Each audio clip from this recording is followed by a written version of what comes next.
All right. Good morning, everyone. Good morning. Oh my God, guys, seriously? Good morning, everyone. Good morning. Oh, much better. Now we're awake and ready for the lecture. All right. So thank you for coming on this beautiful sunny day. Yet, tiny bit cold, but that's Canada. So I just came back, so I'm not gonna complain for 2 weeks. But after that, be ready. So today we're gonna have our lecture done by our friend Marco, and he's gonna talk about the power of rational faith. But as always, before we do that, we're gonna do our initial reading and then our prayer with our friends. Thank you.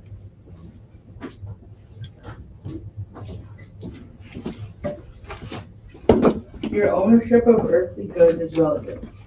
In the transitionary world you belong to now, what is yours today will have changed hands tomorrow. Use but do not abuse the resources that you command. Do not be a slave to what you hold for just a few moments, thus avoiding suffering when it passes to another. The only goods of permanent value are the treasures of feeling, culture, and virtues. Store up in heaven, the Gospels teach. That's it.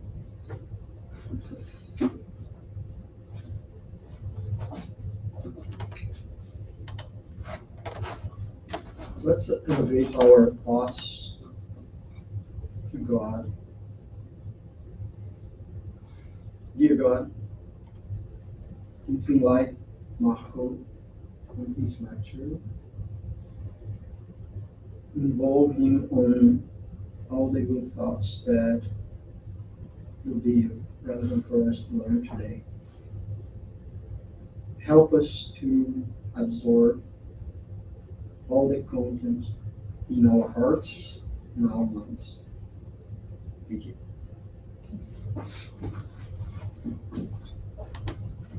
Right. Here you go.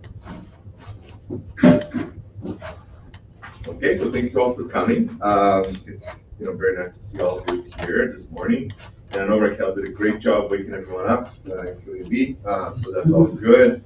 Today we're going to talk about the power of faith, and I kind of added a little word there. We're going to talk about today the power of rational faith, right?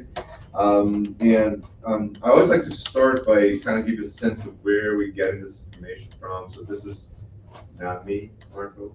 I'm just trying to facilitate this, but this is coming from the Fab books on AI books, and then Gospel According to Spiritism, the one Connect chapter 19, which talks exactly about this. So if you guys want to read exactly what we're talking about, that is a chapter that talks in detail about everything we're going to talk about today. I brought a little bit of Leon Denis in some areas and the latest spring by Chico Xavier, so just to give some context to you guys. Okay. All right, so let's talk about this. So obviously we all know the very Sorry. Yes. Raquel is freaking out. Yeah, try again. There you go. See, perfect. Always works. So this is a very, very, very common quotes that we see almost all the time in everything related to spiritism on Connect.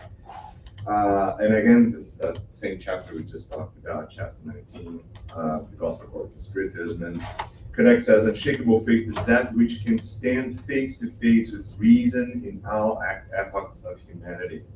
And then continues, right? So there's a little bit more to it. But I think this is a good summary of an introduction, and at the same time a summary of what we're going to talk about today, right? For the longest time, humanity is trying to figure out what faith really is, right? We have this, historically speaking, we have this inherent capacity or ability, right, to think about things that are beyond our local control or our part of our small environment. I'll give an example, right? When the early civilization looked at the sun and looked at things that are completely not created by them and seems to be too far of a reach, right? They always projected into that object something different, something unusual, or something powerful or something, some God-like features, right?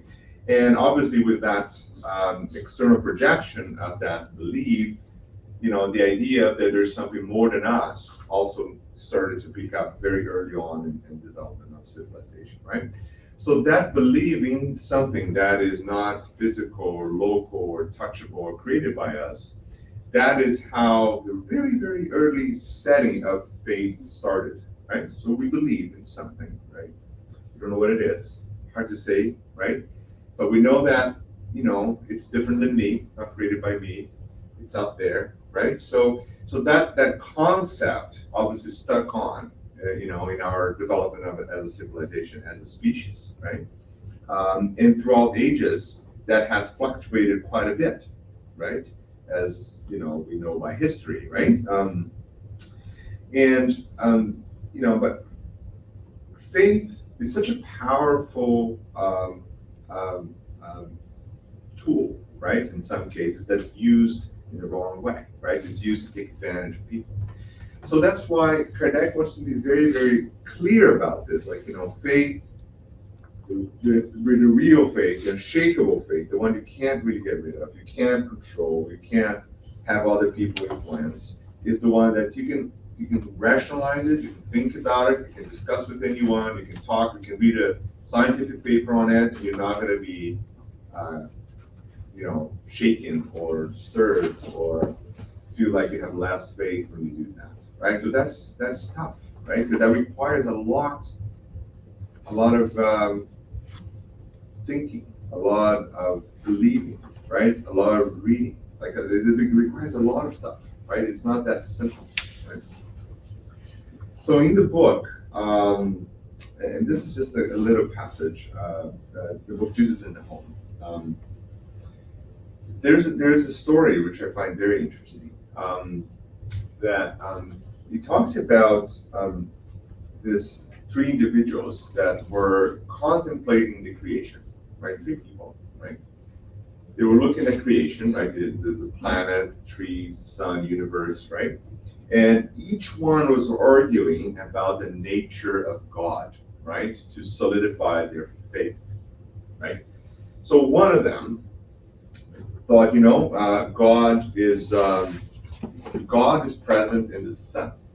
So the projected to the sun, so this is what I believe God is present in, right? Living there, right? That's kind of how God is. Right?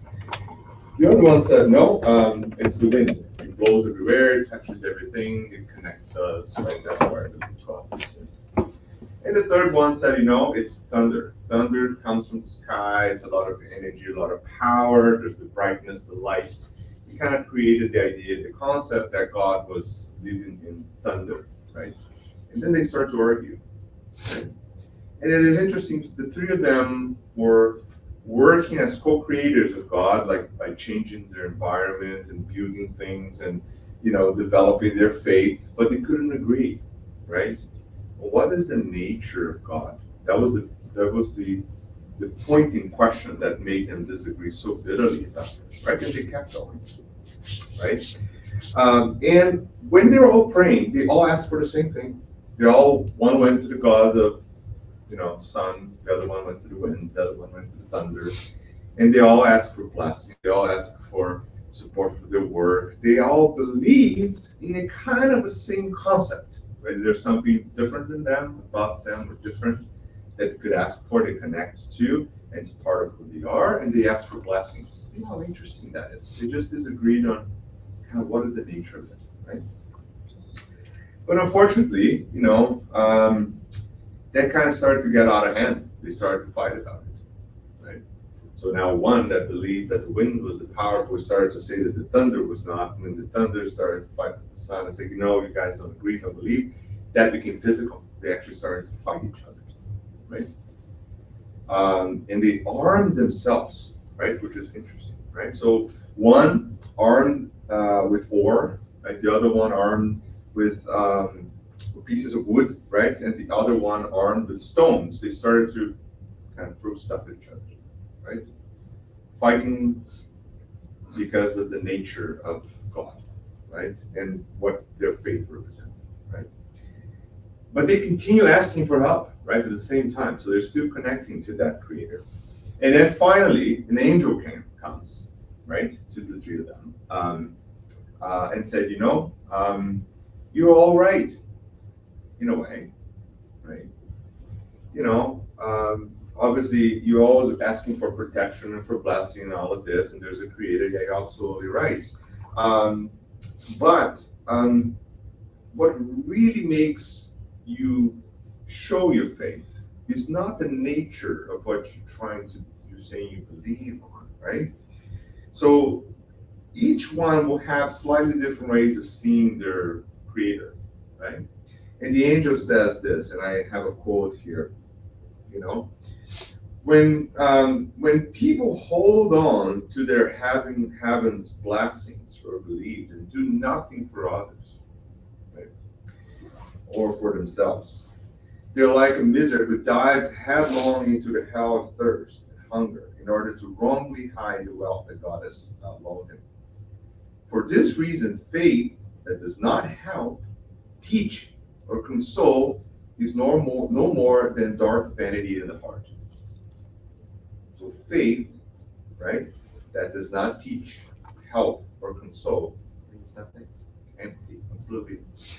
So the angel is really trying to tell them, like, you're so worried about this vanity of appearance, of where does God is living in, right? And you forget that the true faith into that creator is actually by working, by doing what the creator wants us to do, right? Follow the divine laws, extending helping hands, consoling, helping, right? Bypassing maybe some mild differences that people have, right?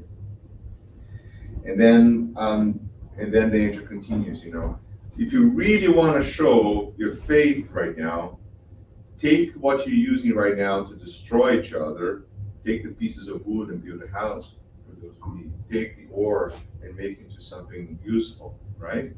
Take the stones and, build something, right? That is really how you're showing that you believe, and then you really truly understand what faith is. Right? So that's an interesting message because, you can be careful about it. It explains a lot of what goes on in our society for so many thousands of years, right?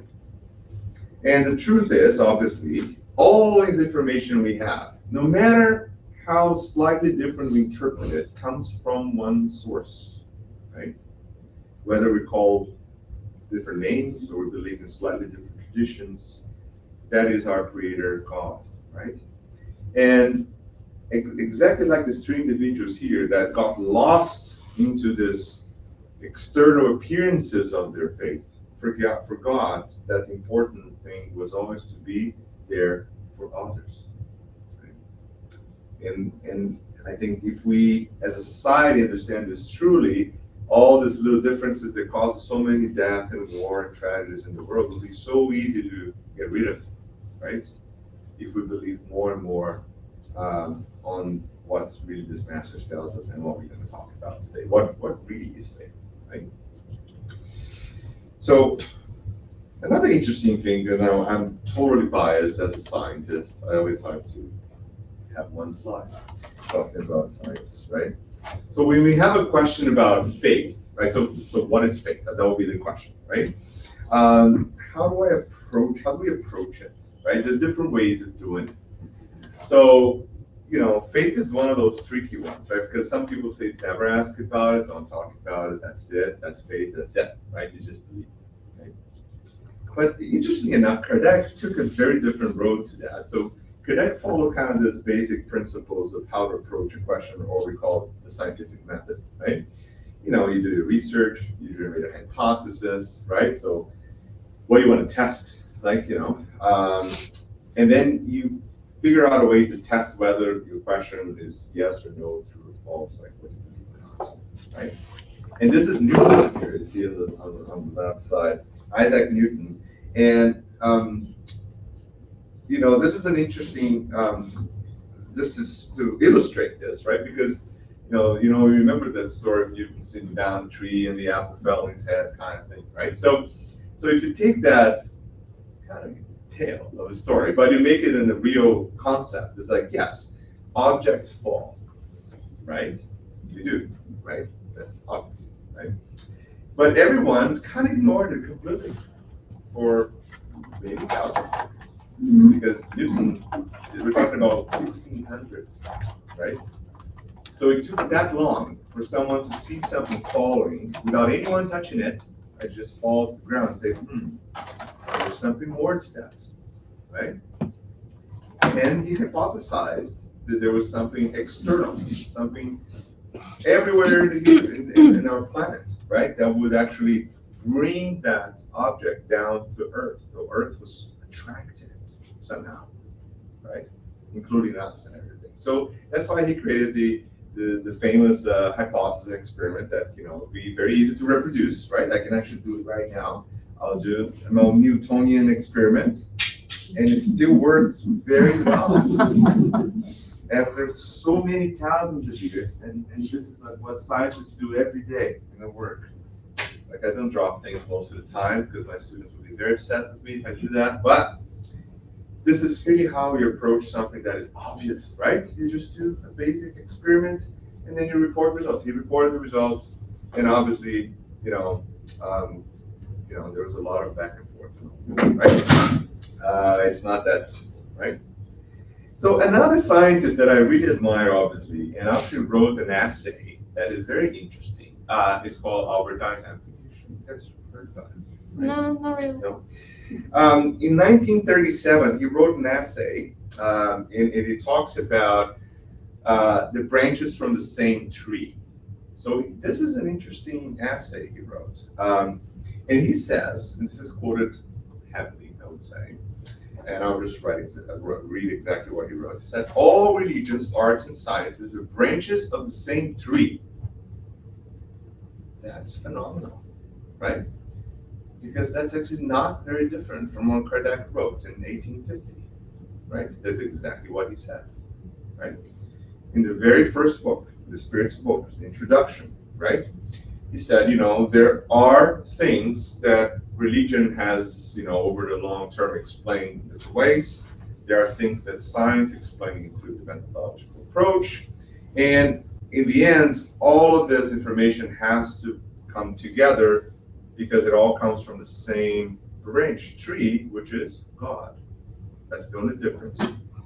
So obviously, Albert Einstein was not Catholic. He was not really religious, actually. People try to imply that he had a pro-God view.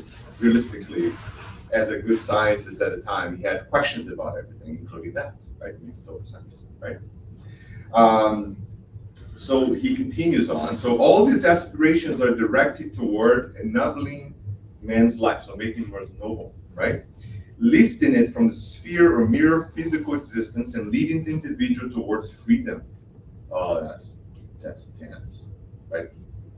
See, so you can clearly see that is really a bright mind, right? He's now connecting the science, right? With the branches of religion, arts, and sciences, right? Coming from the same tree, and this tree is lifting humanity from this mere physical existence, right? Matter, right? Into freedom. So what Kardec says in his book? Well, freedom is defined by how you follow the laws of God, the divine laws, which are basically embedded into concepts of science, religion, and arts, right? This is exactly the same thing, right? Written in a very different way, but exactly the same manifestation. So why am I talking about all of this? Because they're all talking about the same thing. It's called rational faith. You can't believe into something that you don't know or can't explain completely, or you just ignore it or just believe it because you can't question, you can't argue, you can't discuss it, you can't read about it, it's just your faith. No, that is not real faith, right? And we've been taught as a civilization to follow that blind faith for many, many thousands of years, right? And that's why there's so many clashes with science and faith. Obvious, right? Because science is the diametrical opposite of that, right? We will tell you exactly the opposite. It's like, you cannot believe into something unless you find a way, a scientific method to approach it, and then you go from there. There's evidence, right? So what Kardec is doing is actually bringing that together, which follows perfectly along what Einstein published in 1937 by the trees, the branches of the same tree, right? So we're all on the same page. Okay. We can continue. Now I'm going to bring another dimension to this. Do that. There you go. So someone that I really admire, and I know we read spiritualist literature a lot, right? But if I can make one recommendation, like I could go to my Amazon and kind of put stars and rate, say, please recommend this kind of thing. I would recommend this individual called Leon Denis, right? This book, Here and Hereafter, he talks about, well, he's contemporaneous with Kardec, right? I'm sure you guys can remember that. And he will bring some very interesting discussion on topics that were, again, being discussed and written by Kardec at the same time, right? So it's a nice complementation to that, right? So he writes, for example, specifically about faith, right? And he says this, which I find a very interesting way to say. So faith means confidence one has in accomplishing something, the certainty of achieving a particular purpose, right? It provides a kind, yes, thank you, yeah, better, nice. Yeah, There you go. Then we can do water. sorry. It provides a kind of lucidity that enables one to see in thought the end which is intended and the means to reach that's in the gospel, right? And Leon Denis comes. Faith is man's confidence in his destined end. It is the sentiment that urges him towards the infinite power. It is the certainty of being on the road of the truth. So blind faith is the lantern whose red glare cannot overcome the fog. Enlightened faith is the electric searchlight, which throws a bright beam over the road ahead, right? From here and hereafter. So I like the comparison of being the light, right? Because that's really what it is. This, the rational faith, when you really think about it, you question, you find answers, you go after it, right? That's the one that's going to be like this big searchlight that will overcome any issues, any fog, any questions, any stress, anything, right? While the faith, which is blind, will not be enough to overcome that.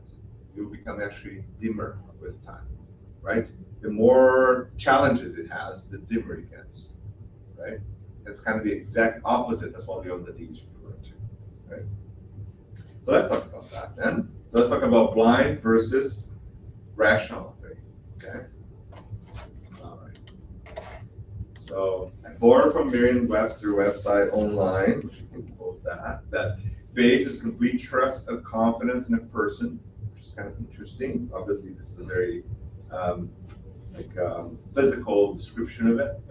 Strong belief in the doctrines of the religion, which is another the opposite of it. So I love how dictionaries come with two different concepts in the same line, and they're kind of opposite to each other, and they're all embedded with a lot of bias, which is love it, right?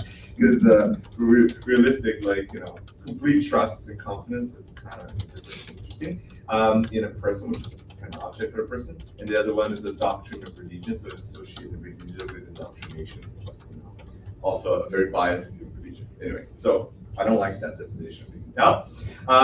But I like to split faith in different types of faith, right? Let's think about that, right? So you can think about blind faith and rational or rationalized and irrational faith. Sincere faith, hesitant faith, and inoperative faith. And this is a little bit of research I've done in some of the spiritualist literature, including the gospel. So we're going to talk about that now. Okay. Oh, sorry. Oh, Go ahead. Go ahead. Okay, perfect. All right. So that's going back to our favorite book of the day, which is the Gospel according to Spiritism. Kardec will describe to us what he means by blind faith, right? So blind faith examines nothing and accepts without verification both truth and falsehood. And at each step clashes with evidence and reason, taken to the extreme, it produces fanaticism, while sitting up air, sooner or later it collapses. Okay. So that's a good description because I think it will survive many, many years in our society, right? Now think about the whole development of our civilization as humanity. Think about it. How many times was faith used to take advantage of people and societies and create conflict, and all the time? We're still doing it, right? So that's what I meant in the beginning, that it's such a powerful tool that can be quickly hijacked by someone or individual or country or civilization or something, right? That can use that inert power that we have inside of us that is very strong and direct it to something that is not that noble, right? That unfortunately happens every day, right? And it is interesting that that can happen in many levels. It can happen, the individual that is suffering sees no way out, is struggling, has a condition or something, or financial woes, or something's happening with that individual that they find themselves lost and there's no support, and the society, friend, family network is not support. Like something's happening that they're lost, right? What is the only thing they usually remember? A lot of people come to Spiritism in that scenario. So the little hope of line, the bright line that you're going to get out of it is that inert, embedded, powerful feeling and energy of faith, right? That's inside of there. And someone can easily approach that individual at that time and say, you know what? I'll change your life. I'll do everything, A miracle is going to happen. A cure is going to happen, You just have to go do this and do that and pay me this and do that and believe in this, and everything's going to change, right? So that is an easy way of approaching and hijacking that, unfortunately, to control people, right? And that has very, very negative consequences, as we know, right? So that can lead to fanaticism. Of course, there's fanaticism in any religion, including Spiritism, by the way, right? Some people may not have a blind eye to that, but that can happen to us too, right? We're not special. Actually, quite the opposite. We're probably struggling more than everyone else. I say, yeah, I'll give you this little hope line here called Spiritism. Grab on it because you're struggling. Probably me. I guarantee you that's me, right? And sooner or later it does collapse, right? But we're in that process, right? And that's a long process. And we've seen things collapsing and others kind of rising, and then it collapses and rises again.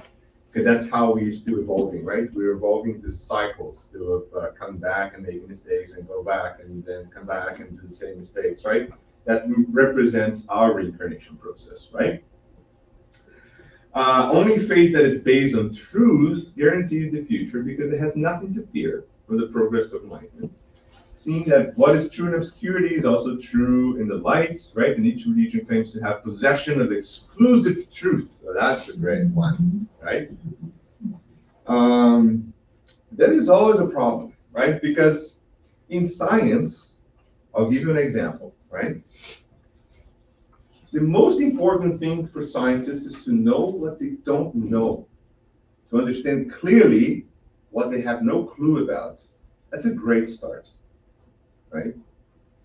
Know my weaknesses, what I don't know, what I cannot test, what I cannot do in my lab, right? That's kind of an obvious step into science. Like, when you come into this, like, I want to say, I had this great idea. I'm going to cure cancer, right? And then I'm going to go in the lab and no, I cannot do it. Not now, not this way, not by myself, right? That's not how it works, right? I need to work on it. I need collaborations. I need money. I need resources. I need people. I need ideas. I need a ton of things to be in place for us to do a tiny little steps towards doing something that's going to make an impact on the patient. Right? We know that, right? So when we're looking at having exclusive truth, that's the same idea. So knowing what I don't know, what I need to know, and then making sure that what I know is really true, right? When I get an experiment out, I see the results, I look at it, say, no, that doesn't look, it looked great. I don't trust it. I'll do it again, right? And I'll do it again. And I'll do it like 5, 10 times until like, yeah, we tested every condition, we repeated everything, we checked all the buffers, everything works, and this is what it is, right? Now I know, right, that, you know, this is real.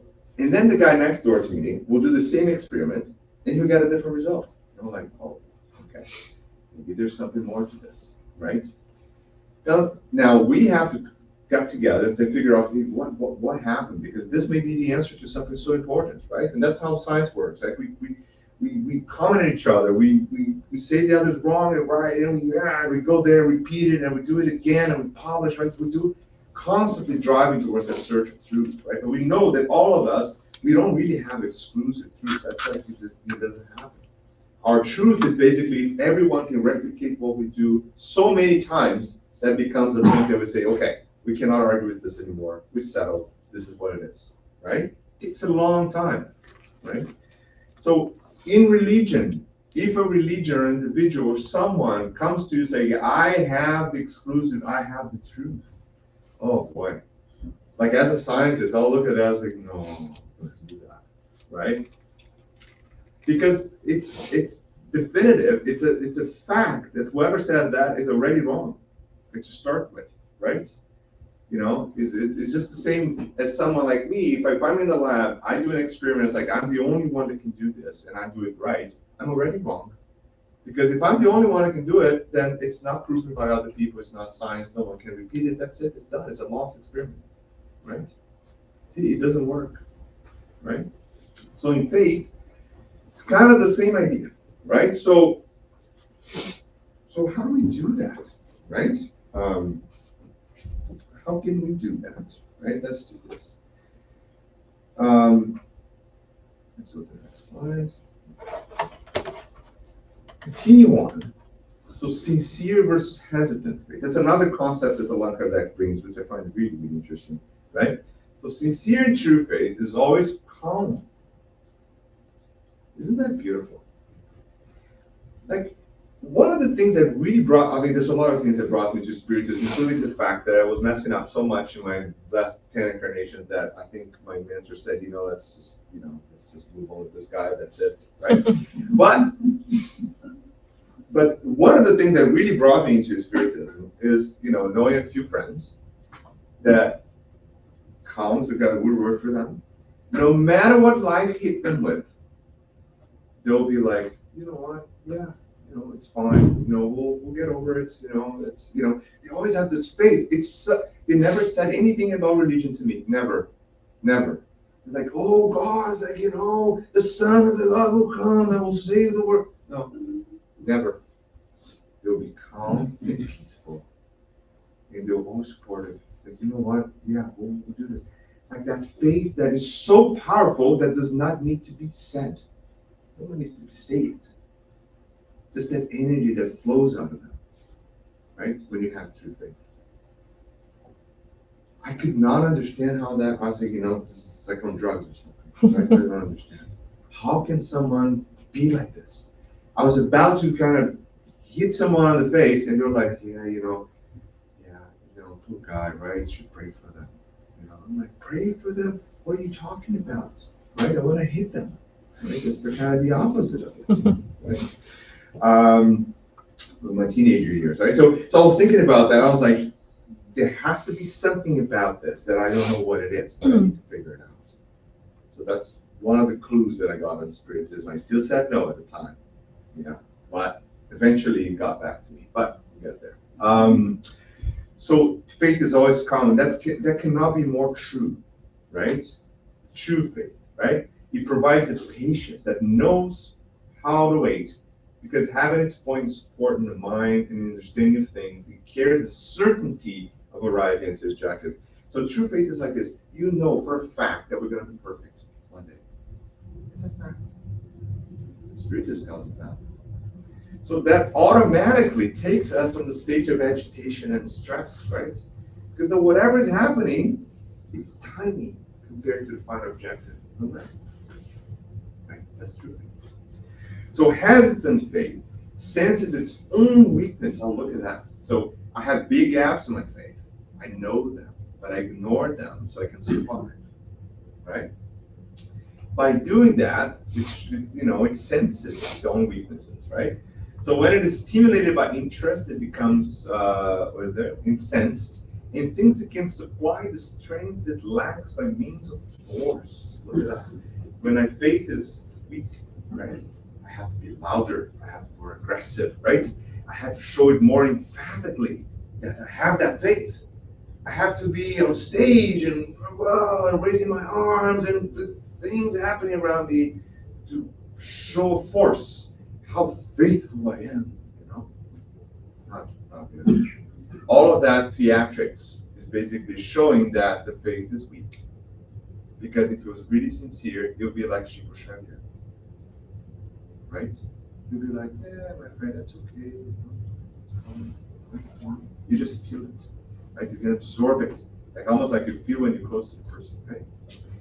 So that's a great example, right? Keep going. So this is from James now, 2:14-18. So what good it is, my brothers and sisters, if someone claims to have faith but has no deeds. Oh, can such faith be saved? Suppose a brother or sister is without clothes and baby. If one of you says to them, go in peace, keep warm and well fed, but does nothing about their physical needs, what good is that? In the same way, faith by itself is not accompanied by action, it's dead. Right? That's exactly what we read in the Jesus at Home.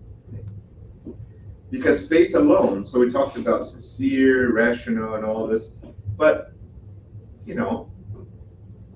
this is what it is. So another concept about faith is that you can believe, you can be a firm believer, you can do all those things, and you can go to church, whatever you want to do, but if you don't show your deeds, in other words, if you don't practice that, what you believe on, then it becomes empty too, right? Important. So show me your faith without deeds, and I'll show my faith with my deeds, right? So that's kind of the same idea. Show that, in truth and reality, right? That's what it is really important. Okay. So Kardec also talks about inoperative faith, which is this concept that James brings in here, right? Kardec says, in addition to what's written here, Kardec says, without the work that manifests the benefits to others, you always have this lovely faith, yet unproductive landscape. In other words, it's unproductive, it's not in action, it's not charity, it just doesn't work the same. So think about now rational faith. Not only the ones you can discuss, you can question, you can build on, you have no problems discussing with any scientist anywhere in the world. You don't have problem discussing with anyone. You believe it so much that it's in there. You're calm, it's there, right? You know for a fact that things will be you'll be perfect one day. The world's going to move forward. All of those things is inside of you, right? But that's not enough, because you don't want to be in an operative faith, right? You don't want to be that faith that's beautiful but does nothing for the guy next to you, right? So how do you really show faith? By action. It's not by saying it. This is a tendency we have to connect to God only when we're really in trouble, right? That happens all the time. I raise my hand. I do it too, right? But we have a tendency of, being more proactive about faith by connecting to God and doing things and acting only when something pushes us out of our comfort zone somehow, right? Some stress, something happened, right? He puts in a scenario that we're under stress or something happening to us. They're like, oh my God, something's happening. I'm going to do this. So you automatically kick in that high gear of like, okay, let's do this faith thing, But faith is a daily, constant operation, right? As James is saying here, every day, right? You believe, you connect to God, you act, showing the world that you believe. Because if you say, I believe in Jesus Christ, the Master, well, So you gotta do what he tells you to do, you know? That's a basic concept, right?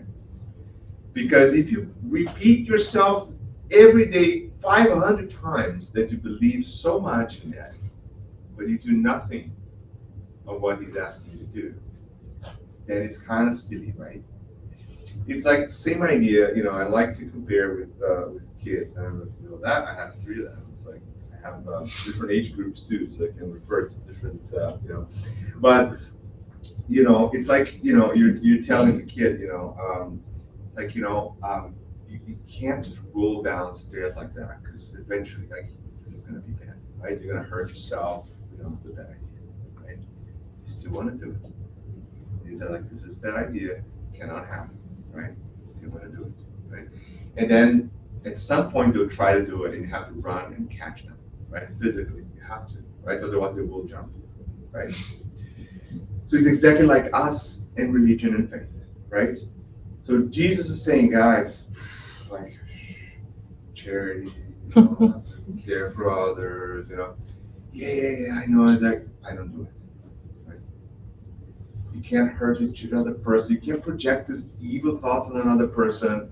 Yeah, I know. I love you so much, God. Not do it. Right?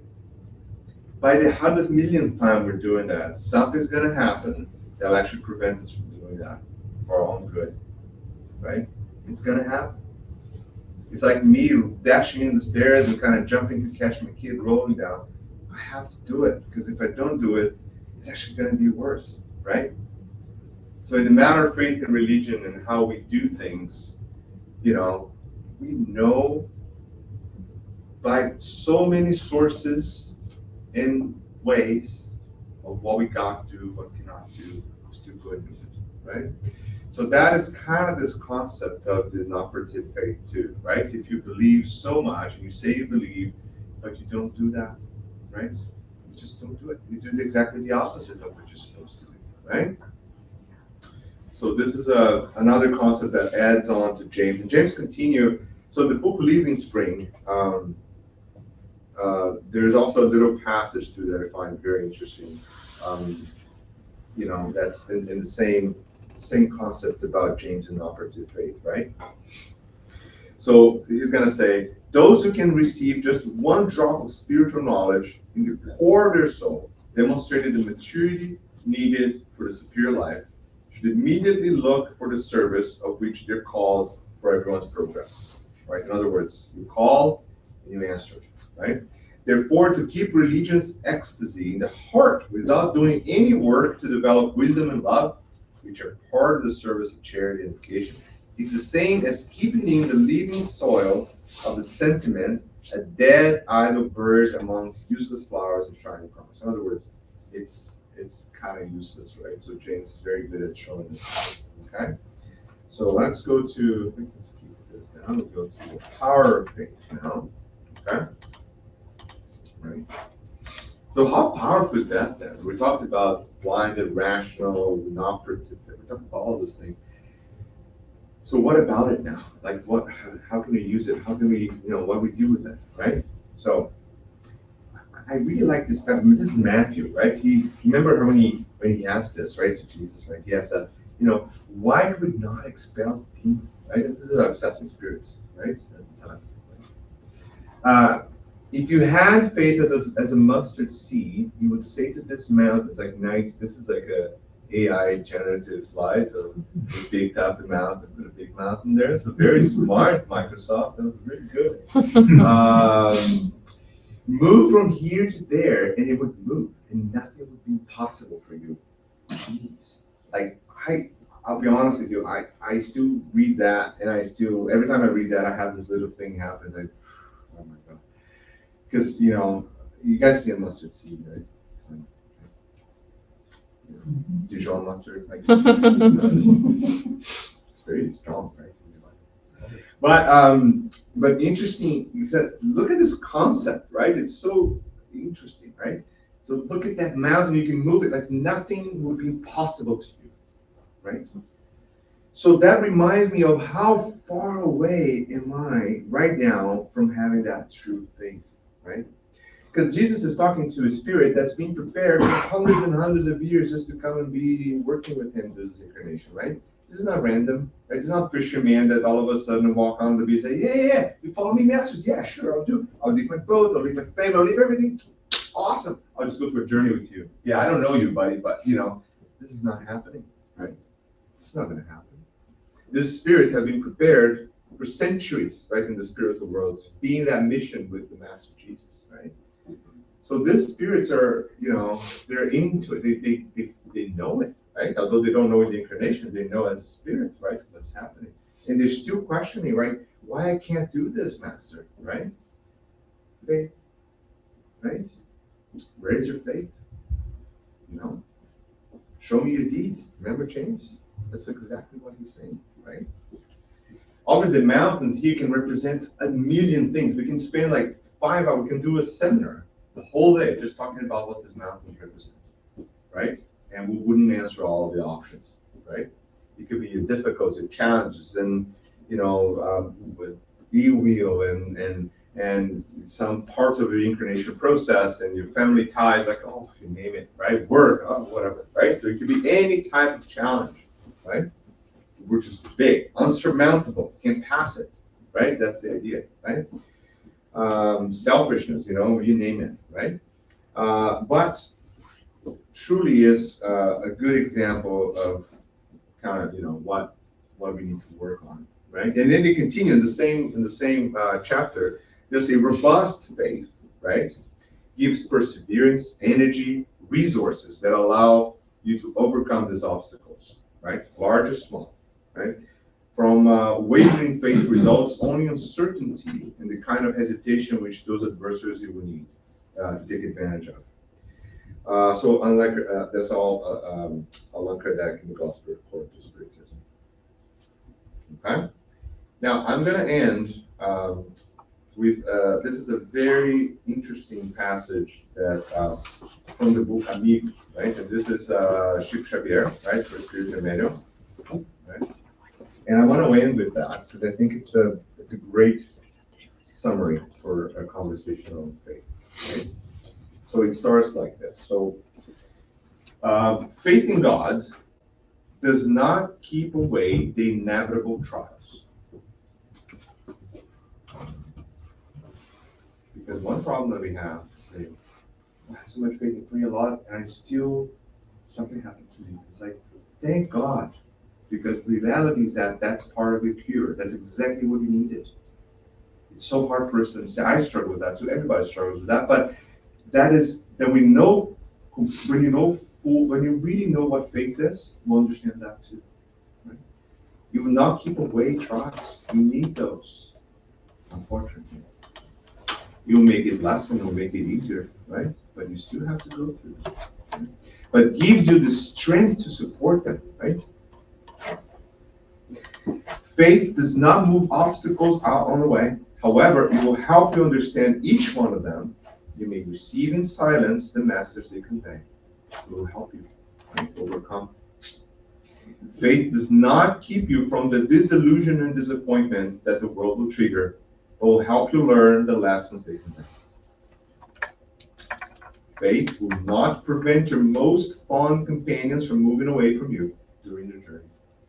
However, it will give you the energy and the resources to replace them until other fellows show up and decide to support you. Faith will not prevent you from falling ill, as you may still need to go through this. However, it will enlighten you to understand and assimilate the message behind all of this. Faith will not move your problematic relative away from you. Oh, God, like how many prayers in the world happen because of that, right? But will help you accept and understand it in your own benefit. Right? Faith will not save you from falls and difficulties along the way. However, it will teach you through your own pain which situations should be avoided on your own progress. So faith will not dismiss the problems that perhaps threaten your patience or peace. However, it will give you the serenity to resolve them safely. Faith will not rescue from the maze of illusion in which you might have thoughtless penetrated. However, it will clarify your ideas so you can free yourself. Finally, faith in God will not change the overall challenging scenario of evolution, but to instill patience in order for you to understand all the steps in our journey, steps you need to climb to reach the highest levels of imperishable life. So, anyway, right? So this is really the summary for us today, and I really want, as a takeaway message, is that think about your faith. Really, think about it. Some people are taught to not think about it. It's actually the opposite. We should think about it, right? Think about it every day. Think about how you manifest it, with your belief, and connect above. Like when you pray, connect. Close your eyes, elevate your thoughts to God, and feel that powerful energy inside of you, right? But understanding that true faith, right, will not just get rid of all your challenges in your life. It's not going to basically make everything a breeze for you. No, this is not real faith. And if someone is selling you that idea, run away from it, because that's exactly the easiest road downhill, right? Believe. That's what God's not supposed to do. Believe with actions, right? That is really the key message when we talk about faith, rational faith, and how powerful it is. Okay? Thank you, guys. Thank you very much, Marco. That was inspiring. I think we all have our own struggles with faith here and there. I feel like it's almost like being on a roller coaster. One day you're like, yay, and the other day you're like, oh my God, that's not gonna work. I like the rules. My life is a roller coaster. Yeah. Adrenaline. Yes. Insanity. Yes. Does anyone have any questions or any comments they would like to share? All right. Yeah, we can go now. Yes, I can go. Yeah. So thank you very much, guys. Thank you for those who joined us online. I hope you have a blessed week ahead of you. We're now gonna get ready for our classes. Yeah.